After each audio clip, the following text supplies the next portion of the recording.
Today, tonight, this afternoon's episode, depending on where you're at, we're going dark. Dark.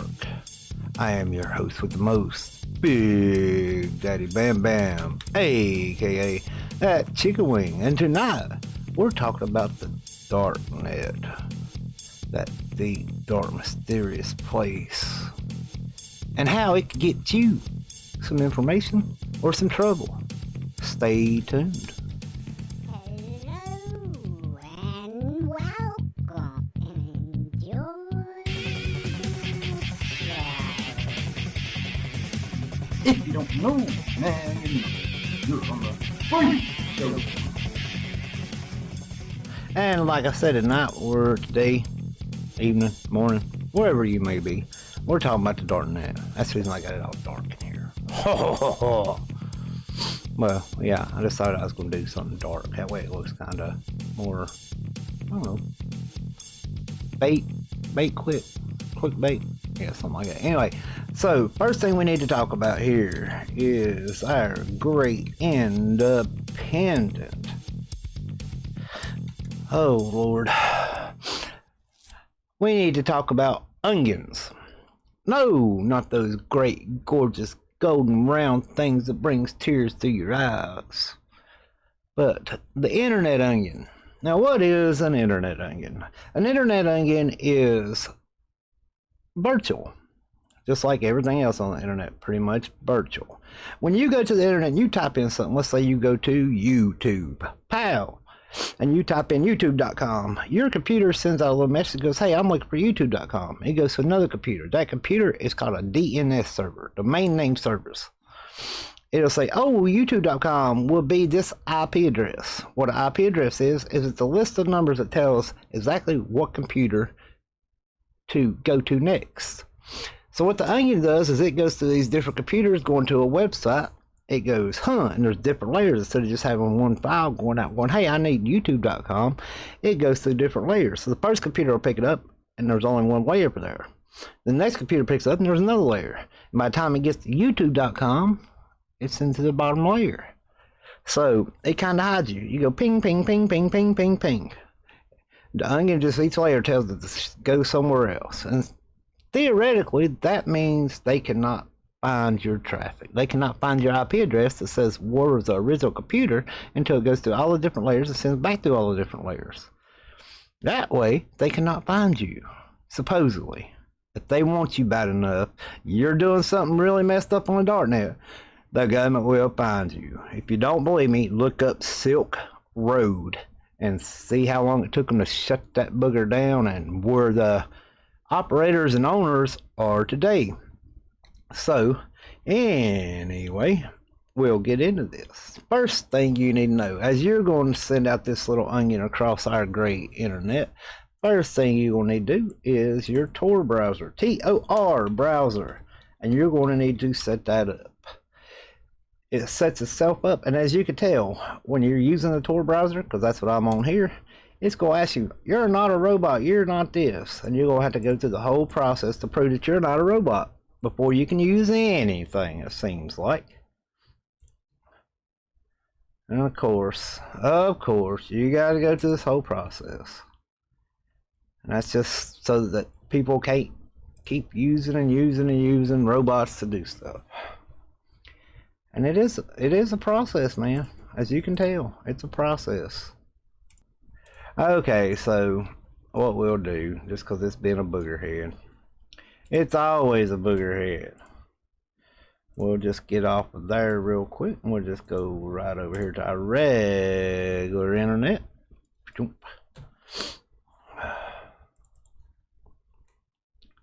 Gotta love it, man. You gotta love it. Okay, so anyway, we'll go over here to our regular internet. Pow, as you can tell, we're on our regular internet. This is just regular Google. Of course, it's got a different background because I changed my background. Tor Browser. Once you go there, you can go to Google and it'll go to torproject.org. Download. Once you go there, pow, as you can tell, once you go there, you're going to download, you're going to install it. Do some research, people. I mean, honestly, do some research. That way you know how to set it up the right way. Because if you don't set it up the right way, it can kind of give you a fit. Kind of look and see. Yeah, here's the thing. torproject.org/download/. And of course, you pick your operating system, you'll download it, and you'll install it. Now, this is not complete anonymity. It kind of is, it kind of ain't. It'll let you browse once you set it up and you use this program, see your regular browser, and close your regular browsers out if you're using the Tor browser, which is pretty much a version of Firefox is what it is. It's just a little bit more, you know, it's a little bit different. Let's just put it that way. But, you know, of course, if you're using Mac, Linux, Android, and you can use it on an Android phone or tablet. And yeah, like I said, if you're going to go into the deep parts of the deep web, you're going to need more than just a Tor browser. You're going to need to know how to set up VPNs, which is virtual private network. You're going to need to know how to, you know, set up your proxies, how to proxy chain, and all that. You're never going to be completely hidden. I mean, but just like I tell people all the time, if people don't know who you are and what you got, they don't know, you know, where to aim the bullet at. For the most part, if you ain't on some site looking up child porn or something crazy like that, they're not gonna mess with you. This does kind of give you a little bit of anonymity, just in case you are looking on something you don't want everybody to see, like downloading illegal music or doing something else illegal that you ain't supposed to be doing. Disclaimer, disclaimer, disclaimer. I take no responsibility for any trouble you may get into, whether it be from one of these videos or your own stupidity. Knowledge is power. You want to have the power to do this? Study, study, study. Get the knowledge. There is no knowledge that is not power. Knowing how to do something wrong is most important as knowing how to do something right. Ask questions, get knowledge, do it in a responsible manner. With great power comes great responsibility. Yes, I know. I just quoted Spider-Man. It will be okay. So anyway, now once you get on there, you're going to have to know where to go. The Darknet don't have no search engine. It ain't like Google where you can just go to Google and type in what you want to see. You're going to have to figure out what you want to see, what you want to do, what your purpose on the Darknet is, and how to get where you want to be. People that's been on the dark web for a while know you can search these links. Most of them's going to be dead links. A lot of them's going to be dead links on the dark web, just because a lot of the dark web stuff is hosted by one computer instead of a company or by an ISP or by somebody like GoDaddy. So when they turn the computer off, the website goes away.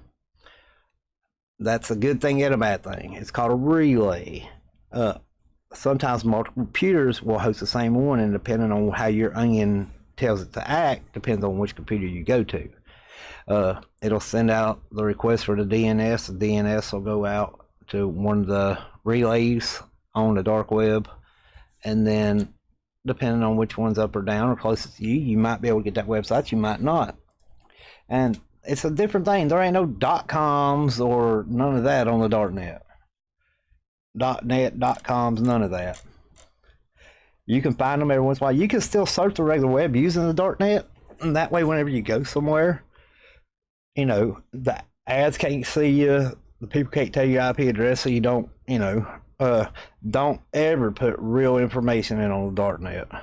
That's the reason they call it anonymous, because if you're actually using it and you have to go sign up for some websites you found on the Darknet, do not put your real name, your real address, your real anything. If you pull up an IP address, which is, like I said, the address of your actual computer, right now I'm showing I'm in Germany, which I'm not. As you can clearly tell, I don't speak much Deutschland. So, just be careful when you get on here. Do the research. And like I said, it's not .com like google.com or this.com or that.com. Most of it's like 8chan. pal. A lot of it that's on the Tor browser at the end will have this crazy thing, just like one of these red dots, and it's illegal to share a darknet site. The URL, like google.com, it's illegal in the United States to share the actual site. So you'll go to, if you go to a listing of directories here, just like this is what I'm on now, make sure I'm on it, yeah. They'll have red letters, and it'll be the name of the thing. See right here? And I'll tell you what it is. Anonymous forum. If you're a black hat or white hat hacker and having some queries, which solutions you want to get, then this dark web forum can help you. And it'll have what it's for, but it'll have the red letter because they can't put the actual thing because that's illegal. So you have to know how to change this, and I'm not going to tell you how to change that. But if it's a bit, or if it's a Tor website, using the Onion Tor browser, you know, just remember Onion. That's a very important thing. If you do the research, you'll find out what these are. Some of them don't have nothing after them, just 4chan. You can go anywhere and type in 4chan. You can get on 4chan from the damn ClearNet, the regular internet. If you want to stay on 4chan and you don't want nobody to know where you're at and you want to post anonymous, get the Tor browser before you go to 4chan. That's, you know. Yeah. And see, there's some really dark things on there. And if you go to there, a lot of it has to do with pedophilia, has to do with hacking, has to do with credit cards. You can even get murder for hire. Just remember, a lot of it, people are posting anonymous. They want you to give you their credit card number. They want you to give you that key for your Bitcoin. You know, if they run off with your money, who you gonna complain to? You gonna call on and go, hey man, I was on the Darknet trying to hire a hitman for my girlfriend, and all of a sudden this dude took like $2 million out of my bank account because I gave him, you know, the routing and check number. Don't do that. I mean, it's just something to explore if you're interested. Just be very careful. Just like anything else, if you go to the big city, don't walk down the dark alleys. If you can walk down the dark alleys, make sure you know how to carry yourself. That's the biggest thing about it. But anyway, a lot of times though, you can find some good things. Just like on here, the Darknet radio. I love the Darknet radio. There's different streams, and some of them's not even on Darknet. Like Radio Clandestine. You can find that stream on the regular internet. When I'm on the Darknet, I like to listen to it instead of listening to my thing, so I can stay on my toes in case somebody tries to pop me or anything else. There's also a thing called I2P. I2P is like the Tor browser. It's a different network, but it's still dark. And the reason they call it dark is because you can't get to it from Google. You can't get to it, you know, from the regular process to just open up a browser, type in something. It's not referenced. It's an individual network that is not referenced like everything else. Okay. And yeah, like I said, the spiders from Google, from all the rest of these, does not go through there and tell you what it is. If you get on Darknet, you have to know where you're going.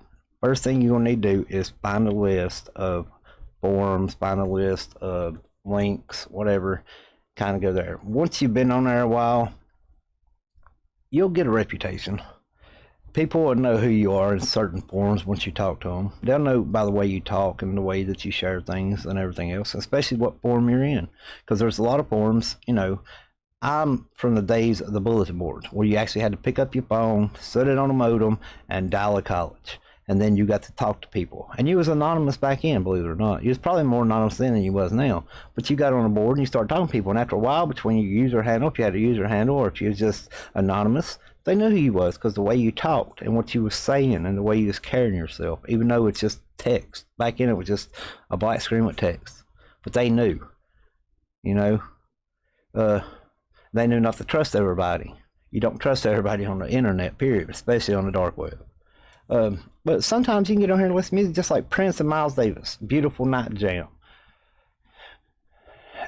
If you don't listen to jazz, you probably don't know who it is. You might know who Prince is.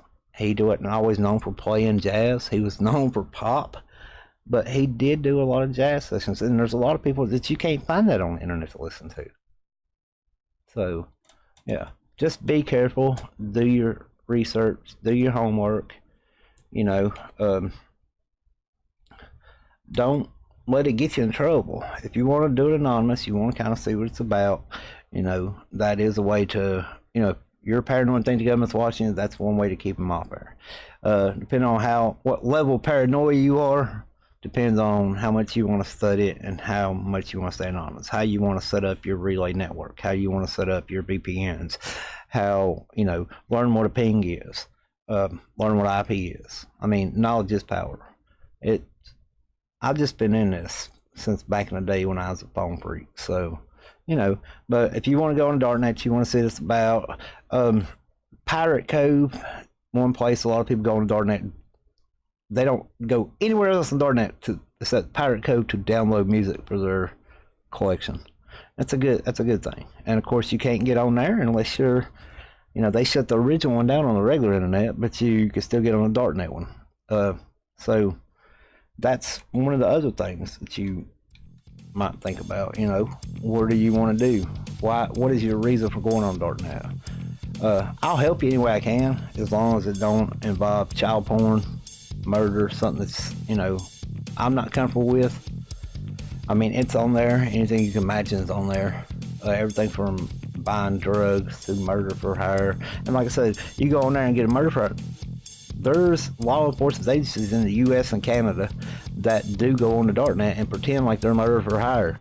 And you hire one of them, next thing you know, they're knocking on your door with a warrant. You're going to spend the rest of your life in jail for attempted murder, conspiracy, and everything else.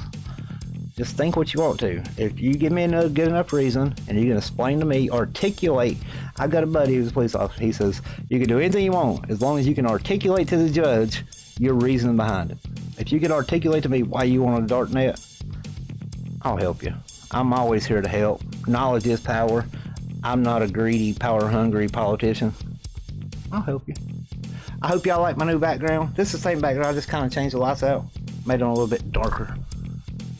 A freak show at night. Anyway, leave a comment if you got any questions. Leave a comment and just tell me what you think about my background. Either way, until next time, keep it upright. Be safe. I'm not sorry. Like and subscribe so you can stay free, y'all. And don't forget, hit that bell so you can tell.